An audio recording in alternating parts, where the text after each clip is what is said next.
Hi friends, అందరూ ఎలా ఉన్నారు? అందరూ బాగున్నారని అనుకుంటున్నాను. ఇవాళ అయితే సండే కాబట్టి సండే స్పెషల్.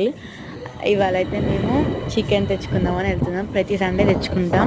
ఇవాళ మా ఇంటికి చికెన్ షాప్కి ఎంత దూరం ఉందో చూపిస్తామని నేను మీ అనుకుంటున్నాను. చూసేద్దామా మరి? పదండి చూసేద్దాం. ఇంకా ఇంకా కొద్ది దూరంలోనే ఉంది, వచ్చేసాం. చూడండి ఫ్రెండ్స్, మేమైతే ప్రతి సండే 200కే తీసుకుంటాం. ఇక్కడే తీసుకుంటాం. ఈ షాప్లో చాలా బాగుంటుంది ఫ్రెండ్స్. చూడండి, నేను అసలుకి వచ్చేటప్పుడు మనీ తీసుకురావడం మర్చిపోయాను, చేంజ్. మా డాడీని అసలుకి వీడియో ఆపమంటే అసలు ఆపట్లేదు ఫ్రెండ్స్. ఇంకా అవి తీసుకోవడం అయిపోయింది, వెళ్తున్నాం ఇంటికి.